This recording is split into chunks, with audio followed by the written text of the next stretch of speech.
IFM News. IFM News. IFM News. Health Facts. Idol John, come in! Nagbalakad ti Provincial Health Office iti publiko aliklikan payla nga ti agruruar no saan lakit ti nga importante dagiti ranta en tiruar gapu iti panagnato manen ti temperatura wenno daytoy na para panyempo.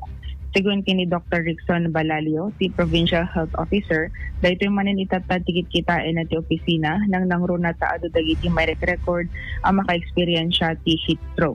Imbatad na ano saan ang maliklikan ti rumor ket rumbeng ang mangitugot kadagiti pang protektar ti bagi wenno daytoy linong kas kumaiti kalugong payong tapnunod ti kastakit saan a direkta ti init iti bagi ti tao.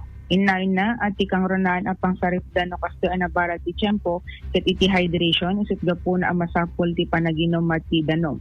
Malaksid ti heat stroke ket nausupay dagiti sakit ti kudil, panagtaod ti kuto, sore eyes, uyag ken panateng, sakit ti buksit ken panakagat ti aso kadaytoy itata summer season. Pastiman ti paset ti ina panagsarita. Usually, dito makapulot na kaya di makitad naman yung heat stroke, mamumula tayo, dapat karamihan na kinitatapo as much as possible na walang importante nga papananda itinuar, handa pa lang ako kumawar, lalo din ang handa, hindi parang nakabarang nakatiring di araw, iinit na wala tayo. Noon nga maiwasan, agda na i-shade, kasi lang bumagiti tayo, tagdugong, pero hindi pag-protect tayo, di ba tayo against the rays of the sun. Tapos, hydration. Kasapulan na talaga ni Chay. Kung ito kitiado. Kaya paset si panagsarita ni Dr. Rickson Balalio, si Provincial Health Officer dito Ilocos Norte. O, karoon iti amin hydration, Idol John. Di amin? Like yesterday, uremot awamot inubram, nagtugtugaw ka lang, agtilmo-tilmon ka, di amin? Marik natay ti kinapudot, kadati nga tiyempo ti panagtikag manen ket ado digiti mabasbasa tayo, baboy-boya tayo, di ba? Ada na buyam kadati may isang delivery boy sa DJ nga nag-collapse lata, nagburburek pa ita ngiwat na, Idol Joan, yung ta social media. Negative ang kupay nga. Hapon pa na buya yay.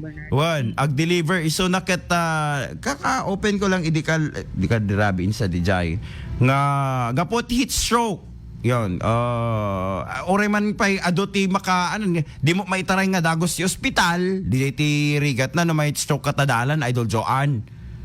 Wan at di mo amin ket amuna ti ag first aid kanyam di dumakat buyaen da ka lang di ngamen at di damot ka igaman deti adam aksidente wenno dati ag collapse dita urain damo digiti health expert nga makungkuna yan. So let us hydrate ourselves ngam awan pa na i-record data iti PHO, Idol Joan, no ada ba digiti na itaray awan pa dagiti recorded heat stroke tayo, Idol Joan. Ngam deti yung korot itatatiban bantayan ti PHO gusto nga tuloy-tuloy deti panagbalakad da, Idol Joan, deti panangted dan ti impormasyon tapno no maliklikan dagiti itatang paspasamak tahanlay nga kayam deti heat stroke ti banbantayan dahil Bernard dagiti pay adado maasak sakit. Na-mention dyan sa ti kagat ti aso. Wala ta tiyempo manin tatanayan no nabara ti panawen sumot deti agkwerong mo ti sumagmono nga aso kasajay. Awan, kasi agdoble gayam no kamat ti temperatura nga marik na dagiti aso, Idol Bernard. Kasi nabara ti bagida kasajay. Wen. Nagbutengan. Sumulagay nga adot ti agbala. No tiyempo ti kinapudo ta, Idol Joan kasajay. Owen, Idol Bernard. So nga dapat ket tapno maliklikan digitoy ket ma-hydrate ti bagbagida. Di amen, digiti as aso. At taol da lang nga taol di da amono anati anada kada onget da nga onget. Di amen. Owen, Idol Bernard. Agpalamiis da ko ma. Tapno di da nga naganan maatake digitoy nga klase nga as aso. Okay, go ahead, Idol Joan. Damag iti Provincial Health Office, Kadwarki 99.5 Basindawag, Idol John, King Tatak, RMN. Maraming salamat ni Idol John Manipod Apo iti Provincial Health Office. IFM News. IFM News. IFM News. Lokal.